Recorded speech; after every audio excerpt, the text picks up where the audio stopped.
All right, hello everyone. I don't think I've really done one of these before. A kind of look over the new patch notes for a PTB coming out presumably tomorrow, because Tuesday is usually the day that Dead by Daylight likes to update, and it is with the 9.1.0 update. So this isn't just like a hot fix or anything. These are actually some major updates. So we could even see here from new Survivor item, the Fog Vial, which I'm guessing this is like those smoke bombs that we had in the Halloween event and during the last iteration of 2v8, which knew a couple items for survivors. The fog vial, it causes the fog cloud to expand outward from the point it was used, dissipating after a set time.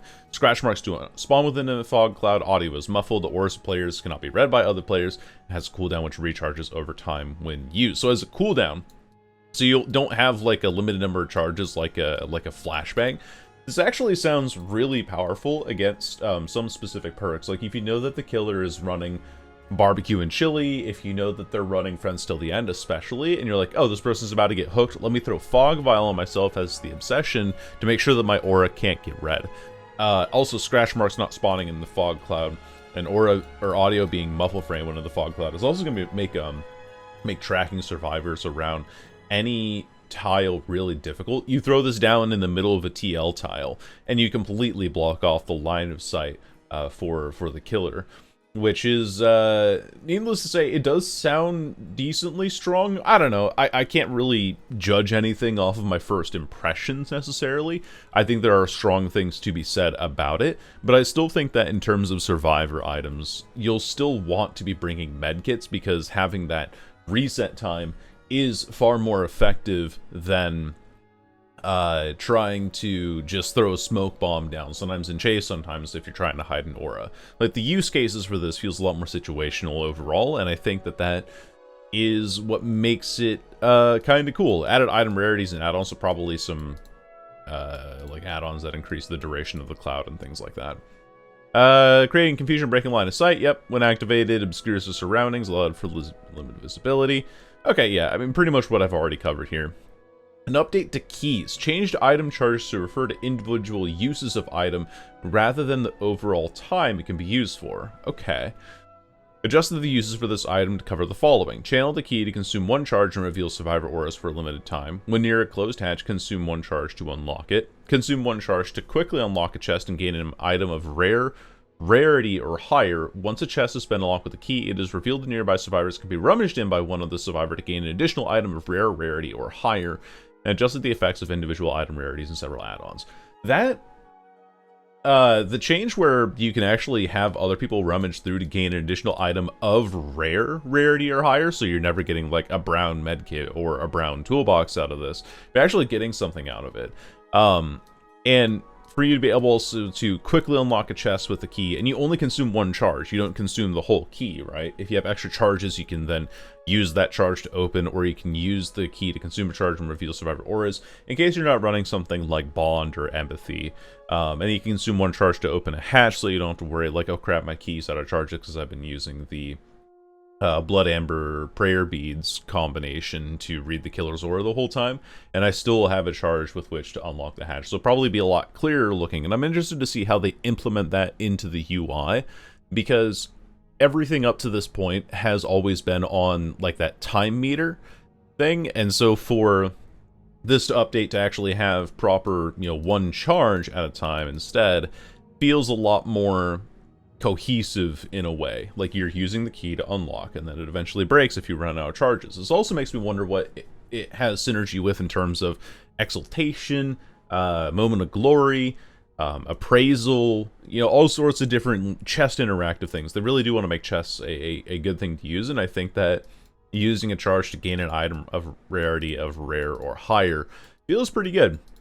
So again, some of them will have to see how it's actually implemented in the game, if it's actually any good. And I think that this does at least give survivors a little bit of a reason to go for keys. It's, again, like medkits are still just crushing everything else in the meta right now, but I still think that keys are going to be good, or they're going to be fun to use, I should say. Okay. Survivor item update. Maps. Change item charges to refer... So we saw this in the last one. Adjusted the uses to cover the following. Consume one charge and reveal nearby pallet and vault auras to yourself for a limited time. While auras are revealed, press the use item button again to create a beam of light, revealing the auras and generators within the beam's range to all survivors. I think that this is an add-on that I've already had before or something. That's really funny though. Like, imagine just being someone is going to be really upset that their survivor team is not doing generators, and so they'll bring this map with that add-on and ping generators with a beam of light to be like, the generator's over here, dipshit. Like, I could totally see that being a use case for the maps going forward. And of course, adjust the individual item rarities and several add-ons. Yeah. That's probably just like related charges and things like that. This is interesting though, where you can reveal nearby palette and vault auras to yourself for a limited time, because you never really needed to know where generator locations were, or even totem locations, or killer offering, or possessions, I should say. And this giving you kind of like a budget windows opportunity. Not only does it give you the budget windows opportunity that allows you to find these vault and palette locations, but it frees up the perk slot so that you don't have to run windows opportunity anymore. This is actually secretly a really good buff to survivors, because windows opportunity is taking up a slot that could be filled by a much better perk that fits into your build. And so having this available, you bring a map and you bring a full chase build with anti-tunnel, becomes an incredibly strong chase build, especially if you're solo queuing. You're like, oh crap, there's no palette over there, let me just use it to charge my map. So I think that there's a lot of really interesting stuff that can be done with this, that might be slightly underestimated. Maybe I'm overestimating it even, and again, like, things aren't going to change too much, but it at least gives people a reason to run maps now, which is quite nice. So I like these changes overall. Preset improvements. Increase total number of character customization presets to 7 and loadout presets to 7, and you can change the preset names. Yes! Oh, this is so good for me. This is good for me specifically because of, I mean, you know, the videos I make, right? Like, I make a whole ton of videos on a variety of builds, but I'm always having to juggle 3 loadout slots. And also being able to, like, name them funny things, like Dwelf mode. That's funny. Like, that, having that in there is really funny. I have a build that I want to do later today as well. Or, I mean, it'll be later today for me. But this video, we might even have 2 videos today, because I want to go over this patch notes and I have a video I want to record for regular stuff.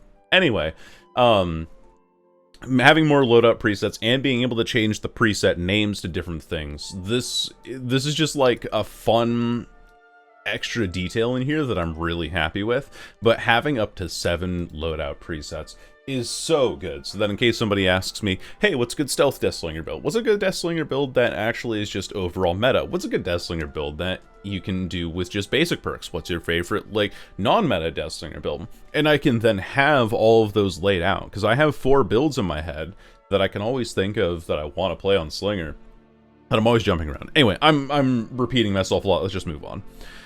Keyboard and mouse on consoles. Added mouse and keyboard support on PS4, 5, Xbox One, and Xbox Series X. S.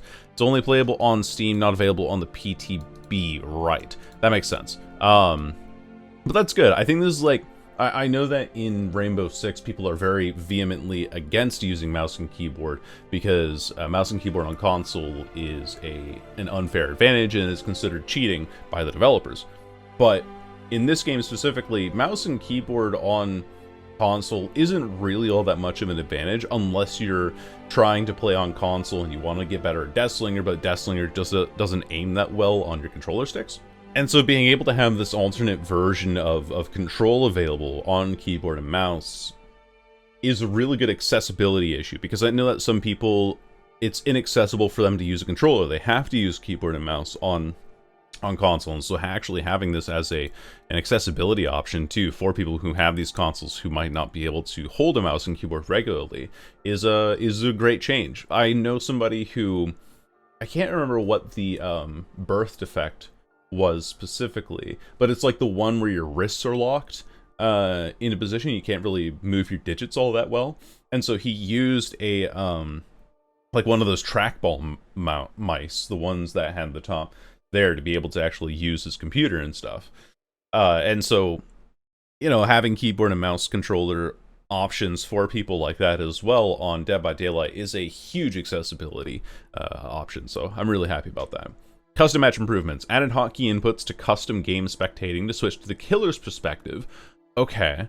Spectator hotkeys representation next to player's portraits to improve usability. Very nice. Added the option to toggle spectator hotkeys visibility and adjust them in the input binding menu. That's also really good. So this is like to help you if you're just learning how to use the spectator mode. But then like once you actually get into tournaments and you're you know, visually clarifying things so that the screen isn't obstructed as much and being able to just kind of toggle between all the survivors because you just know which key goes to what. That's a really good change. I like that. This is definitely like leaning into supporting DVD League stuff, I think. No, that's pretty neat.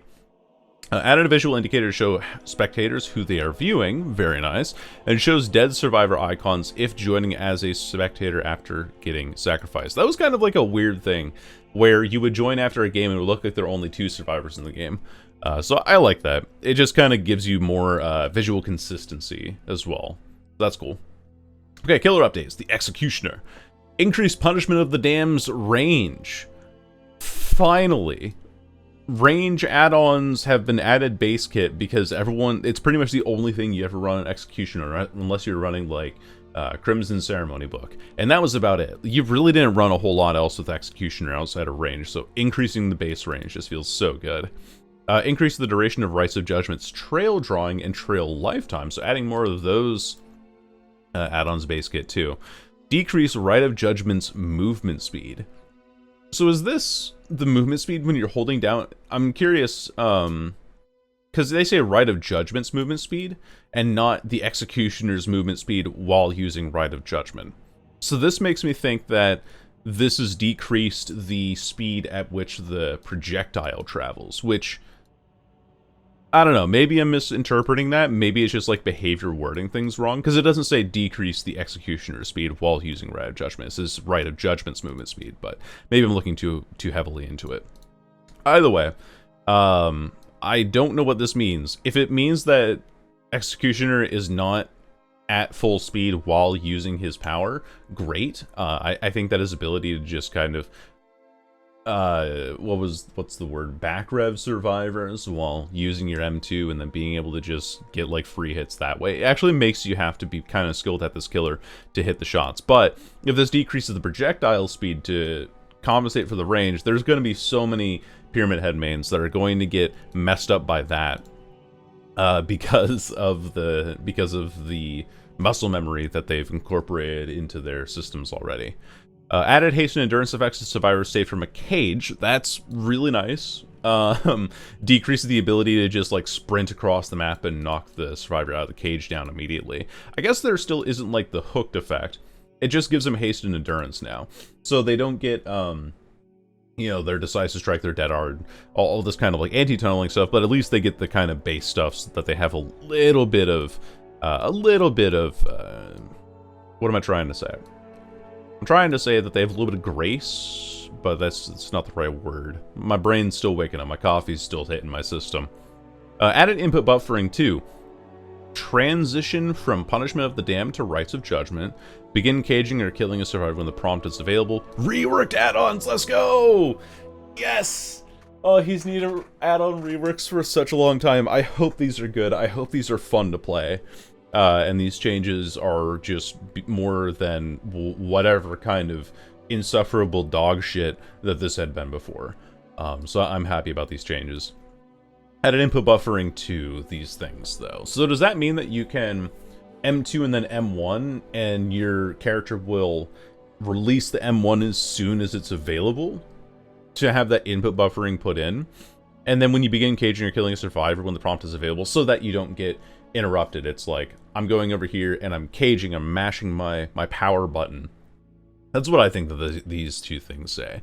So that you don't like lose that input quite as easily and you can just go for quicker things. Makes it a little bit more, has like better flow. I'd really like to see what the add-on rework is. This killer has needed it for a very long time, and I'm glad that it has finally arrived. So hopefully it has some more options now. The Clown. Increased movement speed while preloading bottle. Alright. Decreased bottle reload time. These two are really good changes. The Clown has already felt so incredibly slow, so I'm very happy that he's gotten those adjustments. Adjusted the effects of Yellow Bottle, increased haste, increased the distance and speed that the smoke spreads to, increased activation speed. Activation speed is going to be a weird one, because sometimes you would throw a Yellow Bottle on top of a survivor that you were running at, and then it would activate for you, and then you'd be able to catch the survivor afterwards. So this increased activation speed could even be argued that it's a slight nerf, but again, like with all these changes, I'm excited to see what the change actually feels like, and then making my judgments from there, because a lot of this is just me reading text and reacting to it, right? Increased haste effect, nice. So you're more encouraged to use Yellow Bottles. Increase the distance and speed that smoke spreads to, not quite so great, because sometimes you would throw them onto short pallet loops, and the cloud was thrown in such a way that you wouldn't be sharing that haste with survivors quite as often. Like, that was the whole thing. You want the haste, you don't want to give the survivors the haste. And so if it increases the distance and speed that the smoke spreads to, I'm a little bit worried that this isn't a buff for the clown directly, but actually has to make you much more precise in your ability to chase around pallets. But maybe some people hate playing against clown. I know some people do. And they're okay with that change anyway. Decreased the hinder effect of purple bottles, really, and decreased how long the hindered effect lingers after leaving smoke. I don't know if that's a change that needed to be made. Clown's already kind of weak anyway, but again, like, increased movement speed, decreased reload time, increased haste from Yellow Bottles and everything. And maybe he's already fast enough at this point that they're like, okay, well, we need to compensate by nerfing the purple bottles, because if the purple bottles remain the same and you get all of these buffs on top of it, it would be really miserable to play against this killer, honestly. So I don't know. That's a change that one that I need to see. I don't agree with decreasing the hinder effect or how long the hinder effect lingers, just because of how relatively low tier the clown can be. I think that the clown is slightly lower tier than Doctor, so wherever you put Doctor, I think the clown's kind of tagging along behind him because they fulfill similar roles. But the clown also doesn't have the kind of map-wide AoE presence that the Doctor does, and so that's why I feel like he's weaker, and decreasing the hindered effect just doesn't feel great for him. Added input buffering to charging a bottle throw and reloading bottles. Again, similar to Pyramid Head, maybe just making some things a little bit clearer in that way. Adjusted several add-ons. Very nice. That'll be very cool. Poggers, even. So we'll see how this goes. The Night Miner update. Increased maximum patrol path length. Okay.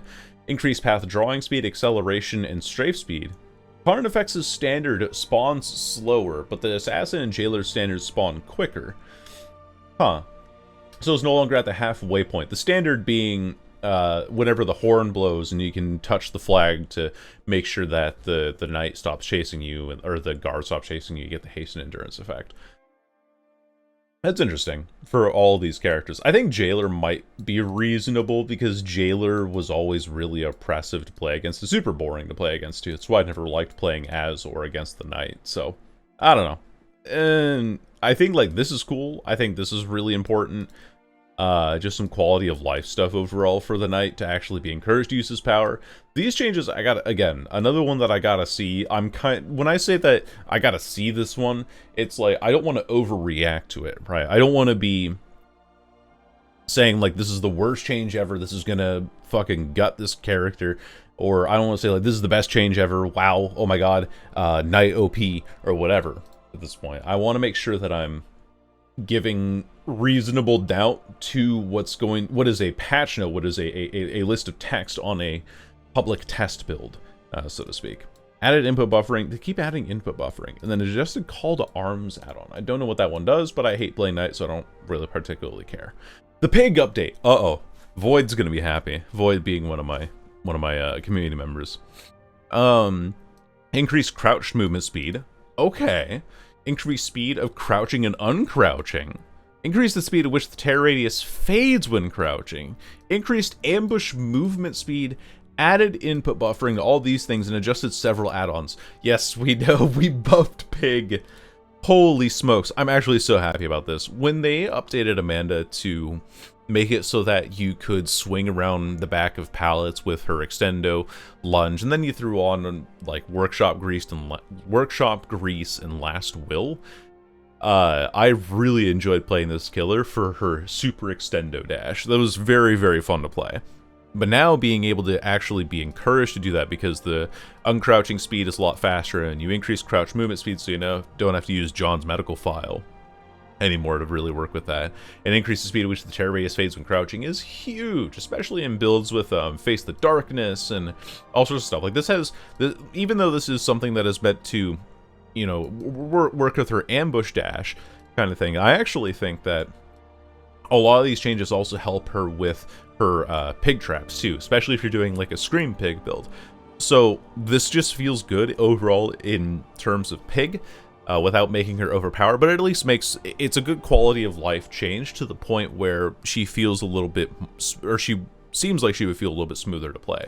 And then just several add-ons. I'm sure that's like combat straps and John's medical file, and like Last Will or something, to reduce the speed because they made a partially base kit at this point.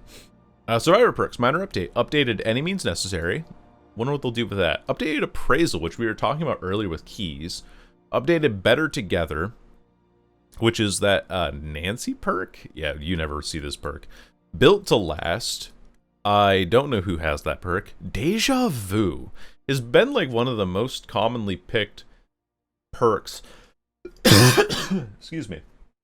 It was like a good gen speed perk and a good perk for revealing 3 gens and stuff. Helped you a lot with information in the game. Updated Detective's Hunch, Potential Energy, Still Sight, my beloved Ace Tree, and Streetwise. Rework Streetwise. This isn't even an update, this is a rework of Streetwise. So Nia mains, or Nia players, will get a new perk to play with. After Balanced Landing's already good, and Urban Evasion's like kind of okay, Streetwise was always the one perk from Nia that was just like, wow, this is bad. Let's never use this. So I'm glad that they're choosing to rework it. We adjusted values on a few perks that had low pick rates to help buff them up, and adjusted perks that affect items to make sure they're compatible with the updates that Survivor item changes. Ah, right, because of appraisal and all this other stuff is like map charges and things like that. So probably just like some updates of being like, this now restores charges instead of a number of seconds or whatever. Deja vu, though, is the one that I'm really interested to see what they change overall. Okay, killer perks, and this is a final note at the end. We're just down to the comments here now. They updated Dragon's Grip, probably reduced the cooldown would be my guess. Updated Franklin's Demise, which I'm a little bit interested to see how they do, because I love running Franklin's Weave in like an anti-Swift build. Updated Hubris. Okay, interesting. Maybe they updated Hubris to actually be accurate in terms of its description, like it has to be a pallet stun or something, so they made it worse. I don't know. Who knows? It literally just says updated Hubris, doesn't give us any numbers or anything. Updated Insidious. Yo, I'm curious to see what they do with Insidious. One of probably the worst stealth perk in the game presently, only known in meme status, Reworked Overwhelming Presence, okay. An updated Scourge Hook, Hangman's Trick, one of the worst perks in the game. Septic Touch probably being the worst perk in the game. That hasn't seen any changes in a while, but that's okay. I think the rest of these perks here are either, like Franklin's Demise just kind of has like a toxic core to it. Insidious is just never good. Overwhelming Presence is kind of bad. Scourge Hook, Hangman's Trick is terrible now. Hubris isn't that great. Dragon's Grip is mostly used in meme builds with Insidious, specifically. So once we get all of these changes in, I'm very excited to see how Dead by Daylight shapes up in the next update.